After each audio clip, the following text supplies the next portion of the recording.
The word opera comes from the Italian phrase opera in musica, which means work in music. It stands for a theatrical work which is made of a dramatic text, also known as a libretto, which has been set to music and involves a stage that requires beautiful sceneries, flamboyant costumes, and solo as well as choral singers on the stage, who are backed by a group of instrumentalists who play offstage. It has attracted many supporters, and at the same time opera is known to have been criticized by many people because of the costs it involves. It is considered to be an expensive form of music, which requires many people starting from the writing of the story to the enactment of the opera involving the music, singers, and the dance. The producer has to ensure that everything falls in place perfectly, and practice on the opera can vary from a few days to months, depending on the complexities of the opera that will be performed. In the course of history, opera has continuously shifted the balance that it strikes between poetry and music. What began as a seamless blending of the two, where the performers achieved a language which was between singing and speaking, gradually moved toward the favor of music, and the text became less pronounced. Some historical reforms in opera tried to reinforce the balance between the two, but the manner in which opera and its creators continuously innovate to come up with performances that try to fulfill the tastes of the audiences and the changing attitudes of the patrons. At the same time, opera has also adapted to the different national preferences of the countries around the world, surviving over 400 years in the Western culture. Opera was born during the Renaissance period in Italy. It was primarily a mode of royal entertainment for the kings and queens of the 16th century. Elaborate presentations were made to celebrate royal events which allowed the kings and the nobility to brag about their wealth to the royal people, as well as the foreign dignitaries. Using flamboyant costumes and spectacular effects, opera became a favorite means of alluring people to enjoy the time they spent celebrating an event. Most of the themes around which the opera was created were taken from classical mythology of the Greeks and Romans. When opera was introduced to the people, its purpose was mainly to impress the audience and to ensure that a positive image of the emperor and its people was portrayed before those who came to the royal court. What started as a form of Roman revival became opera over the next 2 centuries. In the 16th century, when the Renaissance period was at its peak, many Italian courts began the performance of Roman plays on festive occasions. But Roman plays could turn rather intense, and the audience was accustomed to something more light-hearted. This gave way to lavish musical entertainments, which came to be known as intermezzi, which stands for intermediate pieces. The intermezzi was acted between plays to lighten the mood and augment the spirits of the viewers with splendid effects, extravagant costumes, and a lot of singing and dancing. The audience began looking forward to these intermezzi, which seemed to be a lot more exciting than the actual plays. One of the most popular intermezzi, which has been preserved in spectacular detail, was performed at the lavish wedding at the Medici court, Florence, in the year 1589. The scenes of the intermezzi became the foundation of modern-day opera, with clouds floating across the stage, and delightful gardens, and a rocky mountain with a mermaid sitting on it. This was every bit the kind of entertainment the nobility at Florence needed. This started gaining momentum in Florence, and the artists began to innovate as they discovered a new form of music, which soon came to be known as opera. The transition from intermezzi to opera was not quick. It took a considerable amount of time, as musicians and artists dabbled in music, trying to bring the best for their audience, and ensuring that their work was entertaining enough. The soul of opera lies in the music, but it takes a beautiful form through the visuals that are used. These visuals played an equally important role to stimulate the senses of the audience, so that they enjoyed the piece of music along with the sights they saw and the experience they had. While opera continues to have its soul embedded deep in the music even today, it is one of those forms of music which has never stopped low when it came to visuals. Charming dresses, enticing backgrounds, and heavenly scenes have always been a part of opera. The fact is that opera has maintained its originality in a lot of ways, and that continues to keep opera a classy affair, which is usually enjoyed by people of a higher class and taste. Opera continues to be a form of music which is enjoyed by the elite class more than anyone else. The beginning of opera and the Baroque period. Opera began with Daphne by Jacopo Peri, which was a musical play and was meant to revive classical Greek drama. With Renaissance being the driving force for many artists during the period, the revival of Greek drama led to opera because it was believed that the chorus of the play was originally sung, and even entire texts may have been delivered in the form of songs. Daphne relates the story of Daphne, who took the form of a laurel so that she could escape the attention of Apollo. The entire enactment is full of drama, music, and songs. Sadly, Daphne is lost, and we have no means to find out the details of this opera, which is considered by many to be the first opera created in the world. Peri did write a second one, known as Eurydice, in 1600, which has survived. Eurydice was performed at Pitti Palace, Florence, as a means of entertainment on the occasion of the marriage of Maria de' Medici along with Henry IV of France. When Eurydice is considered to be the earliest opera that has survived, it is Claudio Monteverdi's Orfeo, which has gained a lot of popularity in the world of opera, and is considered to be very popular even today. The plot is beautiful, and the enactment is splendid. With Orfeo becoming a favorite quickly, Claudio soon became famous in the region. It is said that Orfeo was Claudio's first attempt at opera. This opera was first presented at the court of Mantua in 1607, before the Lent began. At that time, opera was fairly new to the world, about 10 years old, and its freshness made it welcome, and the visual effects added to the beauty of the music. Though Orfeo, the story of Orpheus's love for Eurydice is displayed, and how he goes to the extent where he is willing to descend to the underworld to bring back the love of his life. Orpheus's parts were sung by a castrato. Today, Orfeo remains a favorite for many opera players, and it continues to be played on the stage every now and then.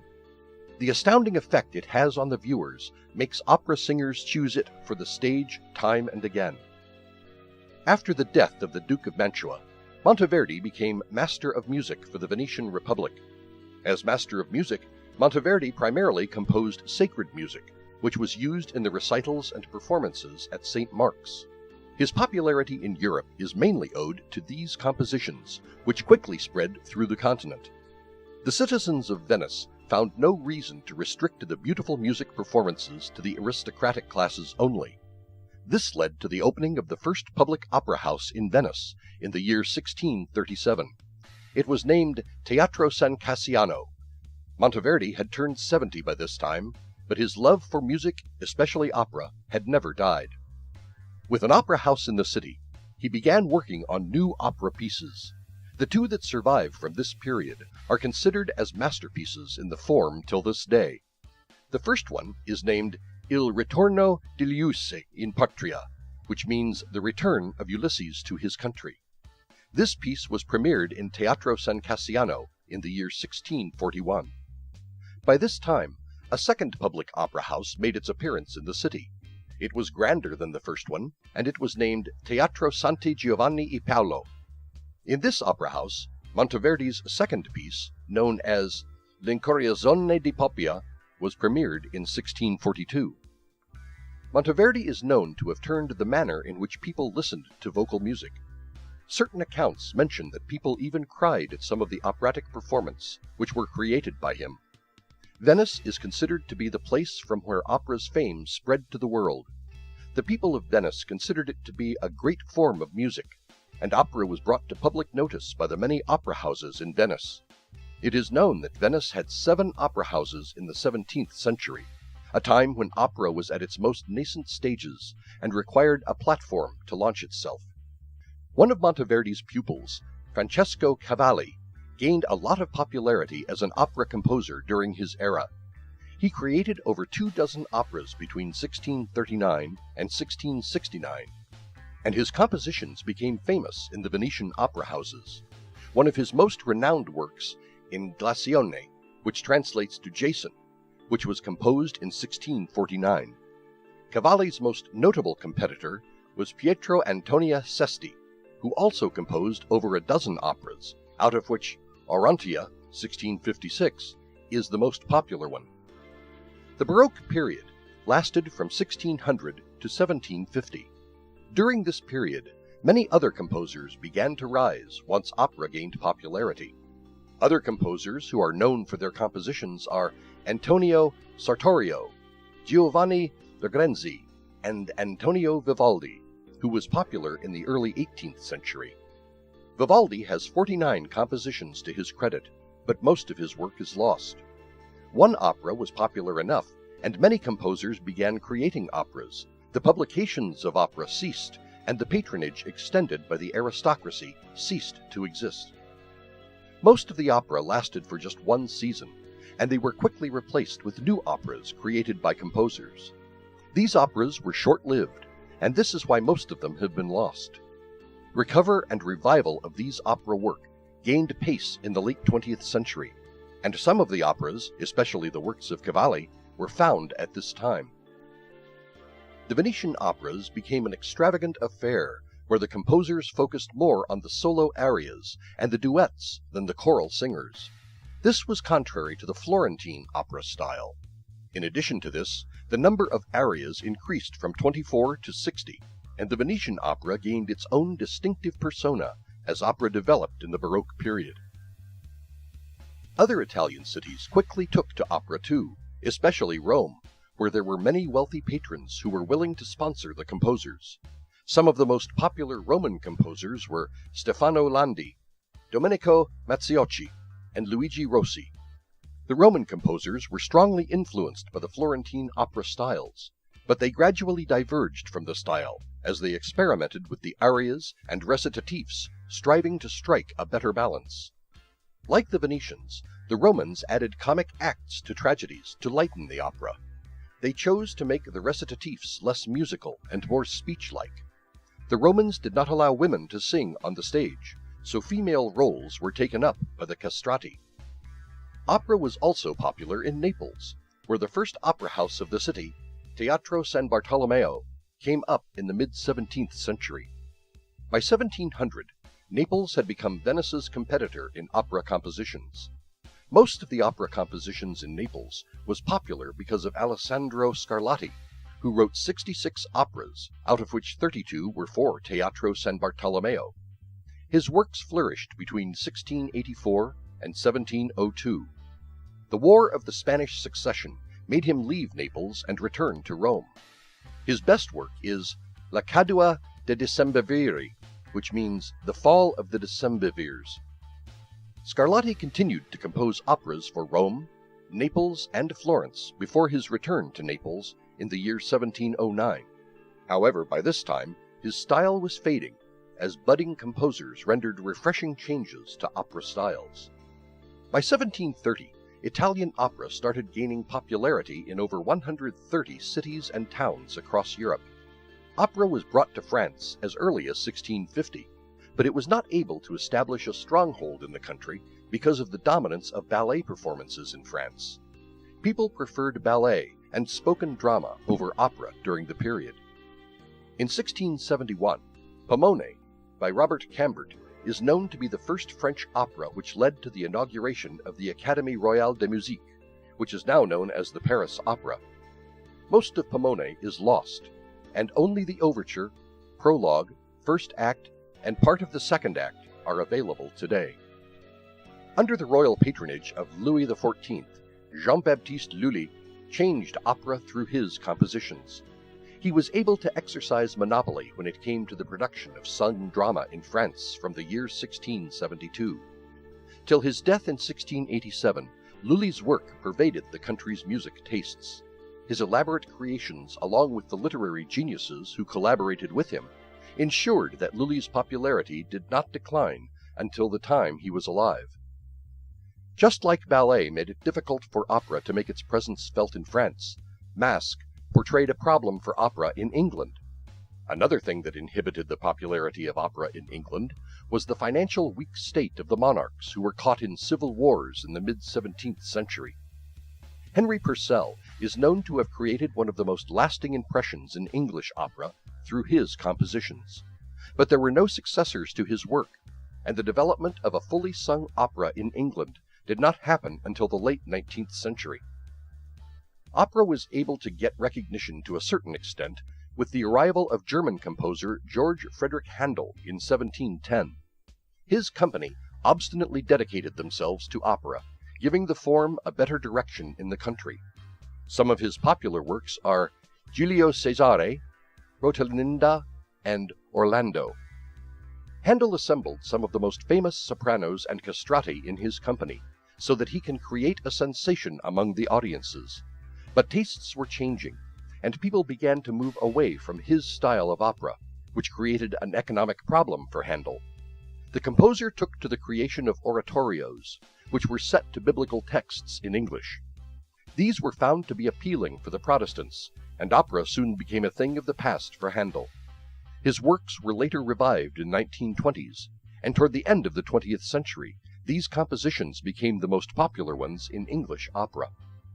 In Germany, opera was introduced by the Italian composers who resided in the country. Abbe Agostino Steffani was a Venetian who helped in spreading word about the opera in Munich, Hanover, and other places in Germany. Starting with the production of Marco Aurelio, Steffani composed operas for 28 years. He fused different styles, which included both French and Italian styles, to come up with a style of his own which was later used by many other composers who composed opera away from their home country. It was a sort of international Italian style, which became so popular in Germany that even the German composers were influenced by the Italian style, and they also used Italian texts. Johann Theile, a pupil of Schütz, is accredited with the creation of some of the early operas like Adam und Eva, which inaugurated the first public opera house in Hamburg, Germany. Reinhard Kaiser created some of the most notable operas in the early 18th century for the opera house in Hamburg. His complete work consists of over 60 operas, out of which a meager 19 operas have survived. He was a great influence for George Frederick Handel, who worked in Hamburg for a brief period of time before going to Italy and then to London. Reformations leading to the Grand Opera. The Baroque period ended in 1750, by when opera was an established form of music, and it had many supporters across Europe. However, the different styles in which opera was being popularized gave rise to a polemic war which was a showdown between opera seria and opera buffa. In layman terms, the styles which existed between French and Italian opera was the cause of the rivalry which seemed to have reached national sentiments. At a time like this, Jean-Jacques Rousseau, who was a leader of the Italian faction, staged a single-act comic opera, Le Devin du Village, which translates into The Village Soothsayer. It was staged in Fontainebleau, France, and it blended both French and Italian styles to perfection, which helped in pleasing people in both the countries. Rousseau's work influenced many composers who wanted to achieve the same effect that Rousseau had on the public. One of the most popular composers who followed into Rousseau's footsteps were François-André Danican, who was known as Philidor. He was also a splendid chess player. He wrote 20 opera comiques. Belgian composer André Gritti was also one of the finest opera composers of the period. He was able to strike a perfect equilibrium between the two styles. He composed operas for almost 30 years, which was during the period of the French Revolution. In Paris, Etienne Nicolas Méhul was taking the opera audience by storm with his flexible forms of opera, which included a variety of operas that encapsulated different sentiments, starting from light-hearted comedy to romance to chivalry. Méhul was able to influence many composers of the Romantic period, which started in the 19th century. This reform began with a level of dissatisfaction arising among people who did not find the dominance of opera seria to be very delightful. So gradually, a movement toward a genre which somewhat resembled Rousseau's efforts began to be noticed.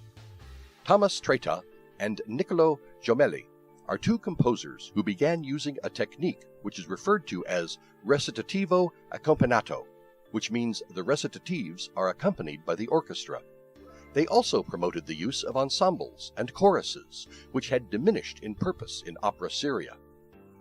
Christoph Willibach Gluck is known to be one of the most historically recognized figures who is associated with the 18th century opera form.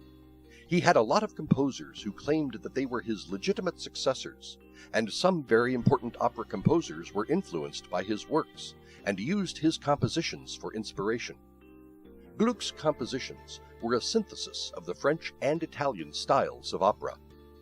Gluck had greatly inspired Méhul and Mozart, and Italian composers who were inspired by him include Antonio Salieri, who is known to have imparted lessons to Ludwig van Beethoven. Other Italian composers influenced by Gluck were Niccolò Piccini and Antonio Sacchini. While most of Gluck's operatic compositions were the usual librettos influenced by Metastasio, he gradually began absorbing the French opera styles during his stay in Vienna in 1750. With the help of Conte Giacomo d'Arazzo, who was the superintendent of the Imperial Vienna Theatre, Gluck was able to absorb the example of Jean-Georges Noverre, who was considered to be one of the most popular French dancer choreographers of the time. Noverre wanted ballet to be more than just a collection of episodes which did not bear connection to each other. D'Arazzo also began an anti-Metatasian movement, which attracted the poet Ranieri Calzabigi, who later wrote 3 librettos for Gluck. Calzabigi is also known for drawing up the renowned dedication of the publication of Alceste in 1769. This dedication played a pivotal role in the operatic reform. According to it, the true office of music was to serve poetry, which was being mired by the manner in which the florid da capo arias were being written. Gluck tried to restore opera to its true function, which was drama set to music. These ideals are seen primarily in the opera Orfeo and Eurydice, Alceste and Paradis, and Elena. While these were Italian operas which were staged in Vienna, Gluck reconstituted the first 2 operas to French librettos for the operatic audiences in Paris, making the 2 operas statelier and resonating an influence of Rimbaud in the compositions. In Vienna, the Italian opera buffa was a strong influence, and many Austrian composers were also inspired by it. A notable composer of comic opera in the 18th century was Karl Ditters von Dittersdorf. One of his most popular works was Doctor und Apotheker in 1786, which translates into Doctor and Apothecary. But his work was eclipsed by the compositions of Mozart, for whom Vienna proved to be an important center. He became one of the most renowned masters of opera, which was considered to be one of the most prestigious forms of music of his time. Mozart had started writing music at the early age of 10, and by the age of 25 he had composed his first opera, Idomeneo, in 1781 in Munich. His first work reflected the combination of opera seria and Gluck's inspirations, along with tragedy lyrique. Today, Idomeneo is seen as one of the most popular examples of opera seria composed during the late 18th century. A year after Idomeneo, Mozart composed an enchanting Singspiel, which won over the hearts of his Viennese audience and helped him establish his reputation in Vienna. The name of the opera is Die Entführungsausdem Serial, 1782, which translates into the abduction from the seraglio. The style of music, the depth of the sentiments that fills this opera, and the beauty of the story had everyone awestruck. It also includes a soprano aria, which is considered to be one of the most difficult sopranos till this day. Mozart's works continued to gain popularity, and his next work, Le Nozze di Figaro, 1786, which means The Marriage of Figaro, is a notable piece of work for the elaborate music and the fast-paced ensemble finales, which helps in adding a certain amount of thrill to the comic situations. The opera tells the story of Figaro, who is a character created by Pierre de Beaumarchais. Figaro is considered to be a crafty servant who cunningly outwits his master, who is an aristocrat, in the game of love.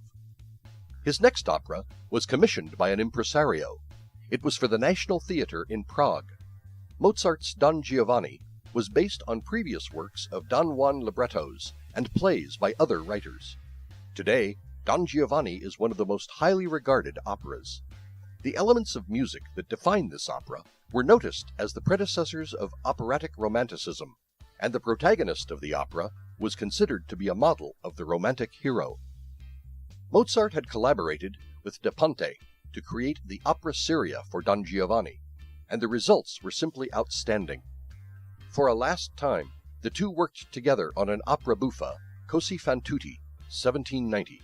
It translates into All Women Are Like That, and it is considered to be another masterpiece, which has great lyrics and an awesome melodious score. Mozart's last work for the stage was Die Zauberflöte, 1791, which translates to The Magic Flute. The librettos are by Emanuel Schikaneder, and the music created by Mozart is beautiful. It adds a lot of meaning to the different characters in the opera, and gives the opera a great sense. Audiences have enjoyed listening to such beautiful opera productions even till this day. Beethoven's Fidelio, 1805, which was revised in 1806 and then 1814, is another example of an awesome composition which was a lot more than a singspiel and had a lot of meaningfulness in the beauty of the music created. Fidelio has a grandeur to it, which comes through its music and the splendid story about Lenore, who is disguised in the form of Fidelio so that she can rescue her husband from incarceration. The theme along with the music that accompanies it is admirable, and it has ensured Fidelio an important place in the history of opera.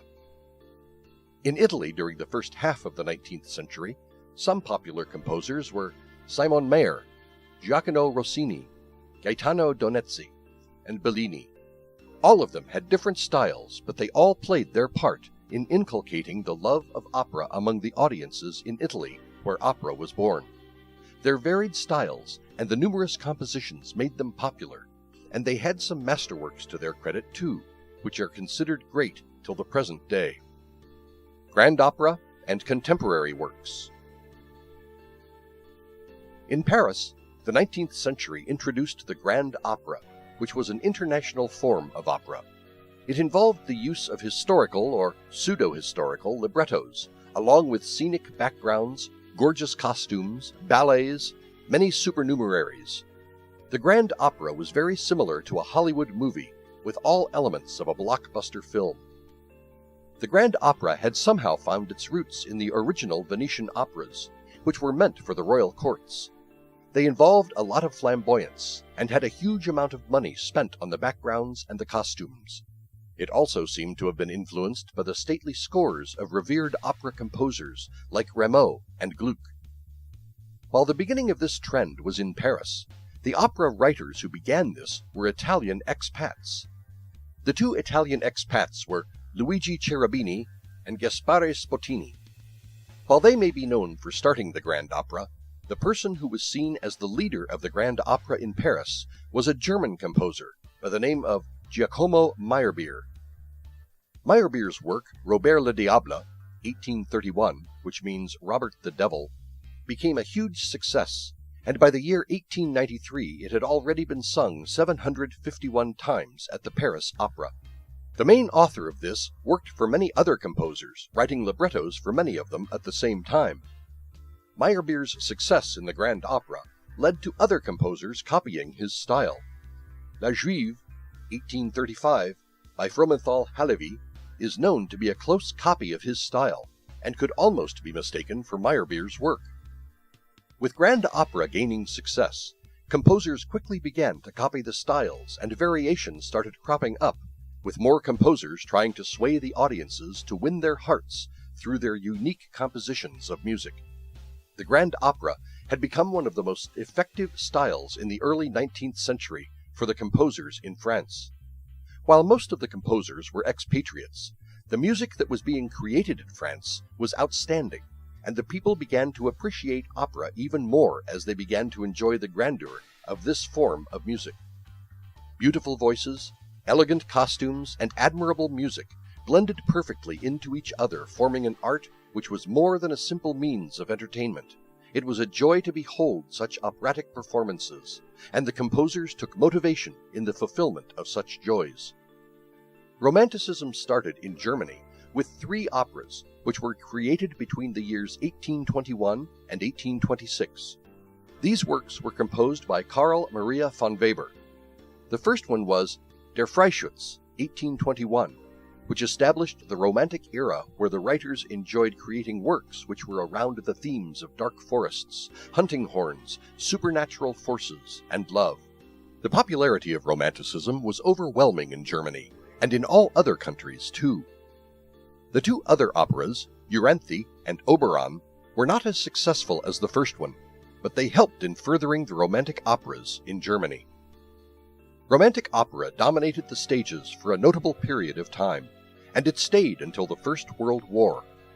While there are many composers who played their part in the Romantic period, some of the most notable opera composers of the time were Giuseppe Verdi, Richard Wagner, and Giacomo Puccini. This was roughly the time when Russia also came up with notable opera composers like Mikhail Glinka, Modest Mussorgsky, and Peter Tchaikovsky. Verdi was 26 when he had composed his first opera, Oberto, Conte di San Bonifacio, 1839 in Milan. He wrote 26 operas in his lifetime, with the last one written in the year 1893 when Verdi was 80. His dominion over Italian music lasted for most of the second half of the 19th century. Verdi's works are considered to be some of the most frequently performed operas till today. His operas bore loyalty to the traditions of Italian opera, which made him a national hero.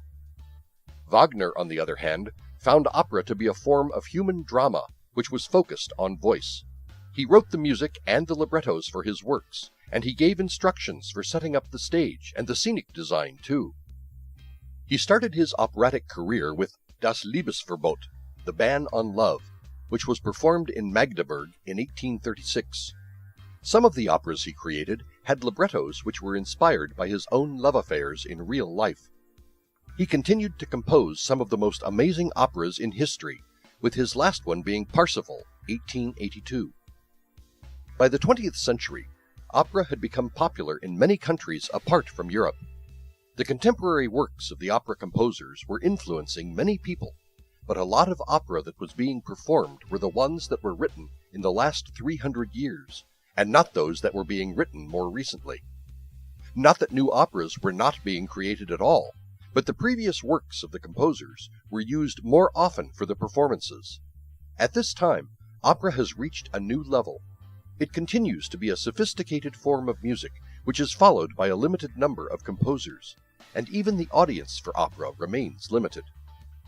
Opera lovers enjoy new creations as well as the old opera masterpieces. Some of the modernists of the 20th century were Arnold Schoenberg and Alban Berg. Benjamin Britten and Dmitri Shostakovich were prominent in the mid-20th century, while the most recent composers of the time are Philip Glass and John Adams. Each of them introduced their own innovative ideas in the world of operatic music, as they tried to win over the hearts of the audience and make a niche for themselves in the world of opera. There have been revivals of previous works and new creations which continue to form the path for opera and the many variations created by it. Opera continues to remain a form of music which can be molded into different styles to suit different nationalities and to further new causes.